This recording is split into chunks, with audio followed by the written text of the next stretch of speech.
आज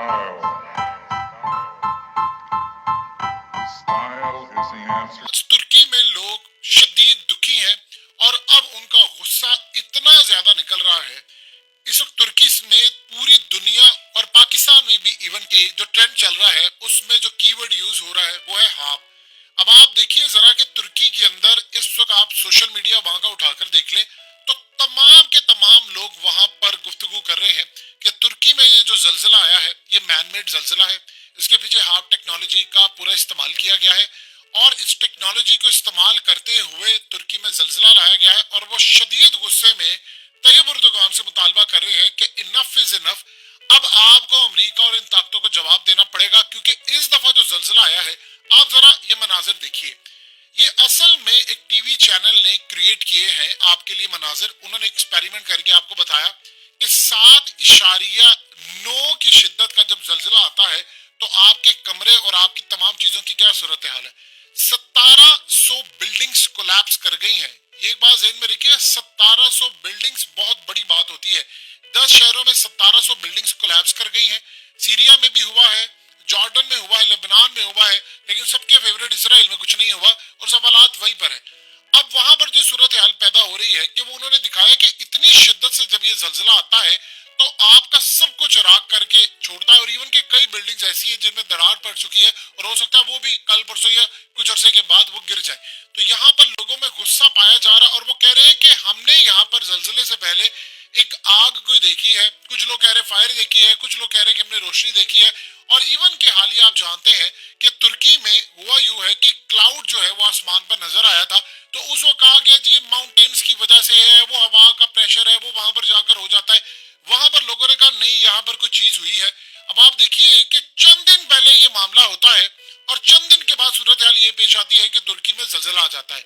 अब वो वहां पर डिमांड करें अर्दोगान से कि ये जो जलजिला आया है ये इतनी शिद्दत से आ नहीं सकता। और हैरान कुन तौर पर अगर लिबनान, अगर शाम और इवन के आप जॉर्डन, अगर इनकी तमाम सरहदें इसराइल के साथ लगती है और इसराइल को कुछ भी नहीं होता और इन ममालिक का बेड़ा गर्क हो जाता है तो सवाल तो उठेंगे। फिर सवाल ये पूछा जाएगा कि भाई वहां पर क्यों नहीं हो रहा और यहाँ पर क्यों। अब चूंकि आप जानते हैं कि 3 ऐसे बड़े ममालिक हैं जिनमें जर्मनी शामिल है, हॉलैंड है, बरतानिया है, इन्होंने अपने कॉन्सुलेट बंद कर दिए थे और कॉन्सुलेट बंद करने के बाद उन्होंने कहा दहशतगर्दी वहां पर होने वाली है। इन्होंने फिर तुर्की का इल्जाम लगाया अमेरिका पर। उन्होंने कहा जी हमने नेटो को एक्सपेंड नहीं करना, नाम उसका कोई भी हिस्सा बनेंगे, जिन ममालिक को ऐड करेंगे हम उनको सपोर्ट नहीं करेंगे। उसके बाद ये मामला हुआ कि बड़े बड़े कॉन्सुलेट यहाँ से छोड़कर चले गए। अब यहाँ पर जो मामला सामने आया वो ये है कि कहानी का रुख इस तरफ आ गया है कि वहां पर डिमांड की जा रही है तुर्की के अंदर कि आप इसको चेक करें। और आप ये देखें कि सिम्पसन कार्टून की ये जो एपिसोड है तुर्की के हवाले से वो भी हर जगह पर लोग शेयर कर रहे हैं कि देखिए वहां पर पहले ही उन्होंने प्रिडिक्शन की थी कि यहाँ पर ये जलजिले के मामला हो सकते हैं, चीजें हो सकती हैं। यानी आप अगर अंदाजा लगा लें कि हर जगह पर लोग अब वो कह रहे हैं, वो मानने को तैयार नहीं है। वो कह रहे हैं जी हम इस चीज को नहीं मानेंगे कि अचानक आपके जलजिला आता है और अचानक आपका सब कुछ तबाह होता है। जब आप इन ताकतों के खिलाफ खड़े होते हैं तो आपके मुल्क में बेड़ा गर्क होना शुरू हो जाता है। फिर वहां पर पाकिस्तान के हवाले से भी कुछ चीजें डिस्कस हो रही हैं।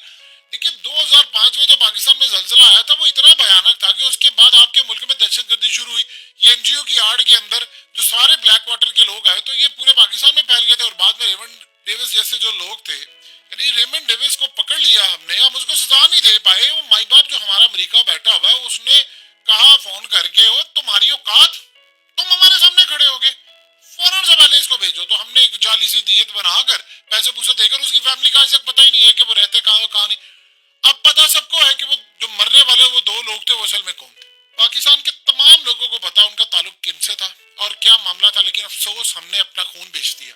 अब कहानी ये है कि इस वक्त तुर्की के अंदर बहुत सारे लोग यहाँ पर इस बात को कह रहे हैं कि असल में शिद्दत इतनी ज्यादा इस दफा आई है जलजिले की कि यहाँ पर कोई सूरत बनती नहीं है। एक्सपर्ट्स वहां से कह रहे हैं कि भाई इसका कोई तुक बनता ही नहीं है कि इस एरिया के अंदर आता है जलजिला और ये यहाँ से आकर सब हिल जाता है। यानी इर्द गिर्द के तमाम ममालिक का बेड़ा गर्क हो जाता है। और तब होता है जब आसमान पर आपको कोई बादल नजर आते हैं, आसमान पर आपको कोई शेप ऐसा नजर आता है, कोई शिप है, बावजूद इसके कि उसको कहा जा रहा है ये क्लाउड्स था, वो एक प्रेशर की वजह से बना। फिर उसके बाद असल कहानी यहाँ पर जो शुरू हुई है वो तैयब उर्दुगान ने कहा है कि 1939 से बड़ा जलजिला, आप जानते हैं वो जो जलजिला उसने तो तबाही कर दी थी पूरी दुनिया में। यहाँ पर जो सूरत हाल है वो वहां पर अब डिमांड करें। अब आप डिमांड को कैसे पूरा कर सकते हैं? मुसलमानों के पास तो टेक्नोलॉजी है नहीं इतनी, اور آپ دیکھیے آپ کس بیس کے اوپر یہ کام کریں گے. آپ کو اگر کرنا ہے تو دنیا میں ایک ہی ملک ہے جو آپ کی مدد کر سکتا ہے اور اس ملک کا نام ہے چائنا. چائنا کی تو یہ صورتحال ہے کہ چائنا کو بڑے بڑے ممالک نے, پاکستان نے تو خیر ناراض کیا ہوا ہے اور بڑے ممالک نے ناراض کر کے رکھا ہوا ہے. اصل میں ہونا یہ چاہیے تھا کہ ہم امریکہ کے شکنجے سے نکلتے, ہم چائنا کے ساتھ آتے, اپنے تعلقات بہتر کرتے, چیزیں بہتر کرتے. اب چائنا کو اگر آپ یہ کہتے ہیں کہ آپ یہ بتائیں یہ کیسی صورتحال ہے, کیا معاملات ہیں, تو وہ آپ کو بتائیں گے اور وہ بھی نہ جانے کس لیول تک جا کر آپ کو بتا سکتے ہیں. اس پر کوئی بات کرنے کو تیار ہی نہیں ہے. جب پاکستان میں پہلی مرتبہ ایک کالم لکھا گیا تھا اسی وقت آواز اٹھ جانی چاہیے تھی, 2008 میں اور 2010 میں پھر دوبارہ اس پر گفتگو ہوئی کہ ہم نے کبھی چیک کیا ہی نہیں ہے کہ ہارڈ ٹیکنالوجی کا استعمال ہوا ہے نہیں ہوا. دیکھیں زلزلہ آتا ہے اس کی شدت ہوتی ہے, آپ خاص ایریاز کو ٹارگٹ کرتے ہیں, اس سے پہلے کچھ ایونٹس ہوتے ہیں, اس سے پہلے سیاسی ایونٹس ہوتے ہیں, اور یہ سارا انفولڈ ہو کر جب چیزیں اس لیول پر چلی جاتی ہیں تو لوگوں میں غصہ پایا جاتا ہے. وہ کہتے ہیں یار کیا مذاق بنا کر رکھا ہوا ہے آپ نے. پاکستان میں دیکھیں تو آپ کو ہر جگہ پر نظر آئے گا کہ یہاں پر جو درخت, یعنی آپ اندازہ کیجئے کہ پاکستان میں درخت کٹ رہے ہیں, پاکستان میں سیلاب آ رہا ہے, گلیشیئرز پگھل رہے ہیں, پوری دنیا کا موسم بدل رہا ہے. یہ بلا وجہ تھوڑی ہو رہا ہے, کچھ نہ کچھ تو اس کے پیچھے ہے جس پر گفتگو نہیں کی جا رہی.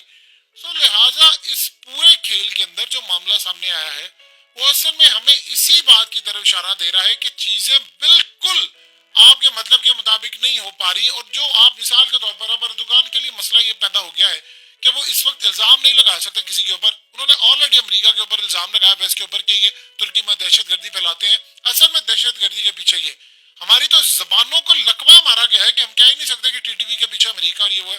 وہ ہمیں آنکھیں دکھائیں گے تو ہماری آنکھیں باہر آ جائیں گی, ہم اتنا ان سے ڈرتے ہیں. آپ یہ دیکھیں انہوں نے ذرا سی ایک آنکھ دکھائی تو ہم نے یہاں پر عمران خان کا تختہ الٹ دیا. تو وہاں پر وہ اردوغان کیسے ڈیمانڈ کر سکتے ہیں؟ وہ کہہ رہے ہیں ابھی دنیا کو کہ آپ ہماری مدد کریں آ کر, کیونکہ اتنا انفراسٹرکچر تباہ. دیکھیے ایک بلڈنگ کو بنتے کئی سال لگ جاتے ہیں. آپ اس بلڈنگ کی حالت دیکھ لیں کہ جہاں پر 1700 بلڈنگز گر گئی ہیں, اس شہروں کی حالت دیکھ لیں, اس ملک کے ساتھ کیا جس کا انفراسٹرکچر پوری طرح تباہ ہو گیا.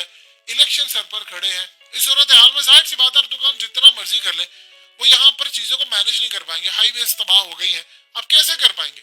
آپ جب نہیں کر پائیں گے تو آپ الیکشن ہاریں گے. اب وہ کہہ رہے ہیں کہ ٹھیک ہے جی ترکی کے اندر اردوغان جائے گا تو کوئی دوسرا آئے گا.